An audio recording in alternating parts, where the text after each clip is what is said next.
그렇군요.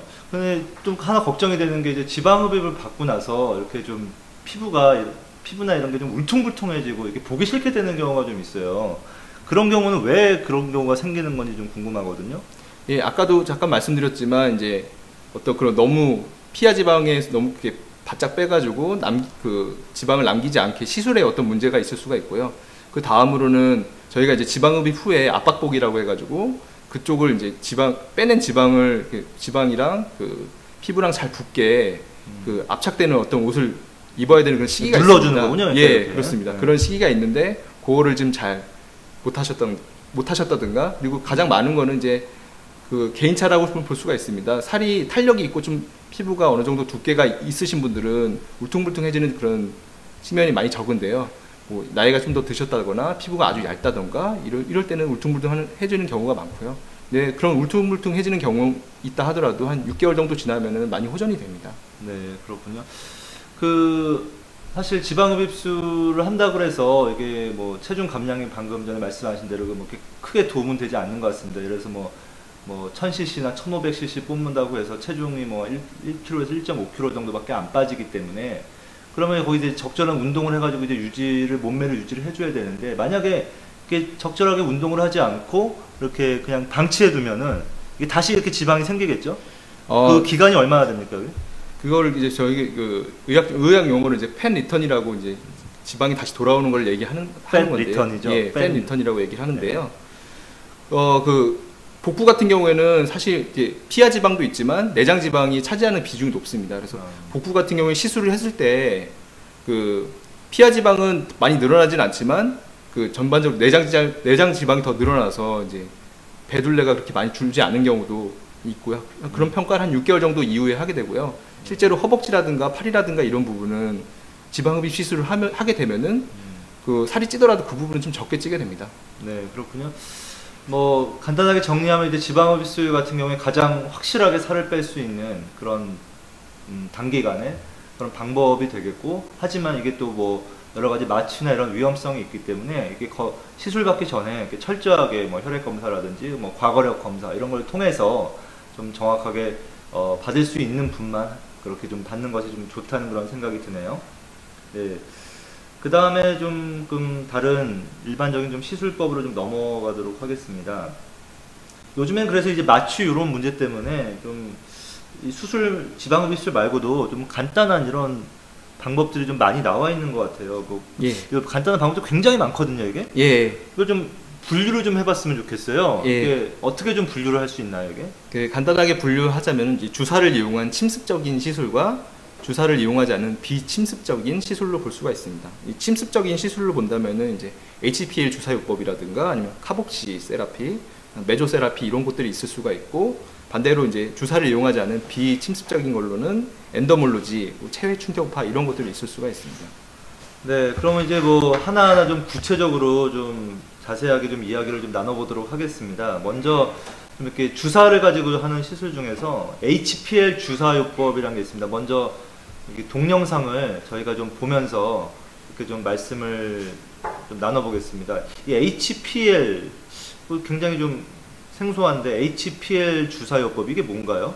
HPL은 그 영어로 얘기하면 하이포토닉 파마콜로지 라이폴 디솔루션이라고 해서 이제 저장성 용액을 그 피하 지방이 많은 곳에 투입을 하게 되는 겁니다. 그래서 이렇게 보니까 지금 배에다가 좀 주사를 꽂아서 네. 뭘 주입하려고 하는 것 같은데요, 보니까. 예, 저장성 용액을 한 1000cc 정도, 복부 같은 경우에는 800에서 1000cc 정도를 주입을 하게 됩니다. 그렇게 되면은 이제 삼투압에 의해서 지방세포가 이제 터지거든요. 이제 터지는 지방세포를 이제 레이저라든가 뭐 고주파라든가 이런 걸로 이제 회수가 되는 겁니다. 소변 밖으로 배출이 되거나 아니면은 자연스럽게 녹게 되거나 이런 거를 이제 유도를 해서 사이즈를 줄이는 시술입니다.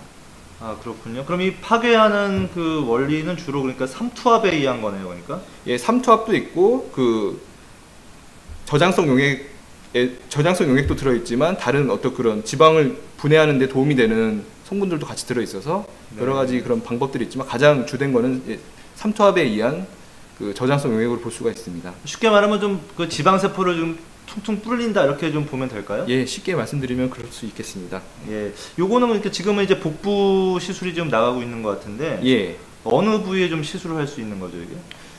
HPL 같은 경우에는 이제 복부라든가 허벅지라든가 이런 굉장히 좀 부위가 큰 부위, 지방이 많은 부위 이런 데 효과적인 볼 수가 있고요. 그 뭐 턱 밑이라든가 팔이라든가 이런 데도 실시가 되고 있습니다. 그래서 전반적으로 조금 더 이렇게 큰 부위가 좀 될 수가 있고 조금 더 비만하신 분들한테 효과가 있다고 볼 수 있습니다. 네. 이 수술 같은 경우는 뭐 이렇게 장점은 어떤 것이 있을까요, 그러면? 다른 시술법에 비해서? 네. 예, 장점은 사이즈 주는 게 다른 거에 비해서 조금 더 효과적이라고 볼 수가 있고요. 그래서 그 굉장히 빨리 좀 주는 그런 효과가 있습니다. 예, 그리고 뭐 통증이 그렇게 심하지 않고 멍이 한 10일 정도 갈 수는 있지만 다른 시술에 비해서 통증이 심하지 않다고 볼 수가 있습니다. 네, 근데 이제 이렇게 다량의 물이 이렇게 몸속으로 들어오는 거잖아요. 네. 그러면 이게 뭐 예를 들어서 이게 뭐 염증이 좀 생긴다든지 뭐 이런 우려도 좀 있거든요. 이게 부작용은 없나요, 이게? 실제로 이렇게 염증이 생기는 경우는 굉장히 드물고요.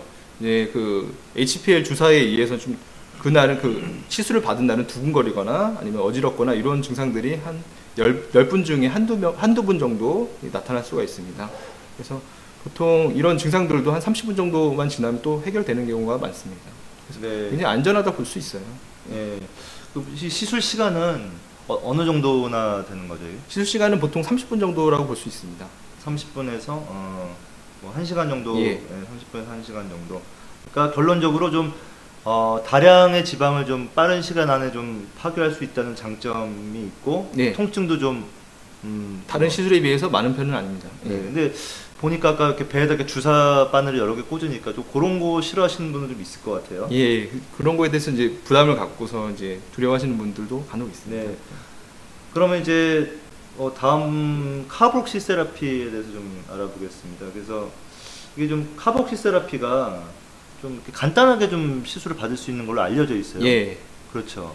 카복시 테라피는 시간도 굉장히 짧게 걸리고요. 그래서 5분에서 10분 정도로 이제 걸리기 때문에 뭐 별명이 있는데 뭐 런치 세라피, 그러니까 점심시간에 잠깐 네. 시술을 받을 수 있다 이런 별명이 있습니다. 여기 지금 화면이 나오고 있는데 요거는 뭐 어떻게 하는 시술법이죠, 이건? 그거는 어떻게 보면 가장 그 원리 자체는 간단하다고 볼 수가 있는데요. 그 이산화탄소 액화 가스를 넣어서 그 미세 혈액 순환을 촉진하고 유산소 효과를 추진하는 그런 치료라고 볼 수가 있습니다. 그래서 체형 관리로 이렇게 잘 받고 있고요. 그 가스로 인해서 이제 좀 통증 같은 게 많이 있을 수 있지만 그 시술 받는 동안에만 있고 그 시술이 끝난 다음에 통증은 없습니다. 그러니까 이산화탄소가 좀 작용을 하는 거네요, 그러니까. 예, 이산화탄소 그 부분에 있는 그런 그 폐하를 낮춰줘서 그 유산소 운동의 효과를 해준다는 그런 효과가 있습니다. 이게 보니까 좀 젊은 여성들이 좀 이 시술을 좀 선호한다고 제가 들은 것 같은데, 이게 뭐 젊은 여성들이 시술을 뭐 특별히 좋아하는 이유가 있나요, 이게? 카복시 같은 경우에는 이제 탄력성을 개선해주는 효과가 좀 많기 때문에 좀 더 그 선호되는 그런 시술이고요. 그리고 또 지방흡입 후에 탄력성이 좀 지방흡입 후에는 이제 그 피하 지방이 없어지기 때문에 탄력이 좀 떨어지지 않습니까? 그래서 그 카복시 세라피로 탄력을 좀 좋게 하는 그런 측면도 있기 때문에 젊은 여성들이 많이 좋아하는 측면이 있습니다. 네, 그 피부 탄력에 좀 효과가 있기 때문에 이게 지방 수술 이후에도 좀 효과적으로 사용할 수 있다 이렇게 말씀. 좀 제가 봤을 때는 좀 이렇게 여성들이 출산 후에 좀 이렇게 살이 좀 늘어지거나 네. 뭐 이렇게 울퉁불퉁해지는 경우가 좀 굉장히 많은 것 같은데 그런 그렇죠. 경우에도 좀 많이 도움이 될 것 같아요. 예, 그 출산 후에 보통 이렇게 튼살도 많이 생기고 네. 여러 가지 울퉁불퉁해지고 그 피부가 굉장히 탄력이 떨어지는 경우가 많기 때문에 그 제왕절기 수술 부위라든가 이런 때 많이 좀 도움이 되고, 그리고 카복시 세라피 같은 경우에는 굉장히 그 이산화탄소를 넣는 시술이기 때문에 뭐 약물에 대한 어떤 거부 반응이라든가 이런 거 이렇게 많이 생각할 필요 없이 굉장히 안전한 시술이라고 볼 수가 있고, 그래서 가임기 여성이라든가 뭐 혈압 환자, 당뇨 환자, 어린이도 시술이 가능합니다. 네, 그렇군요. 근데 이게 좀 이산화탄소가 들어가니까 좀 제 생각에는 좀 통증이 좀 있을 것 같아요. 아까 HPL 같은 경우는 통증이 별로 없다고 하셨는데 이 카복시 같은 경우는 좀 통증이 있죠. 예, HPL 같은 경우에는 이제 그 용액을 넣고 나서 좀 뻐근한 느낌이 나는 그런 정도의 통증이라고 본다면은 카복시는 좀 통증이 심하다고 볼 수가 있습니다. 그래서 시술 받는 동안에는 통증이 좀 있을 수 있지만 사실 그 잠깐이거든요. 시술 받는 그 5분도 사실 안 됩니다. 한 2분 정도?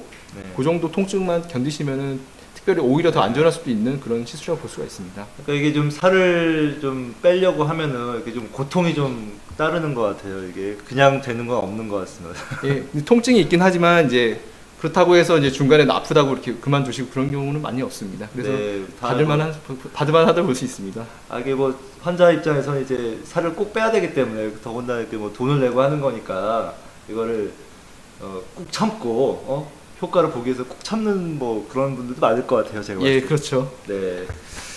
뭐 이렇게 아파도 이렇게 예. 살만 빠질 수 있다면 예. 뭐 얼마나 좋겠습니까? 이게 참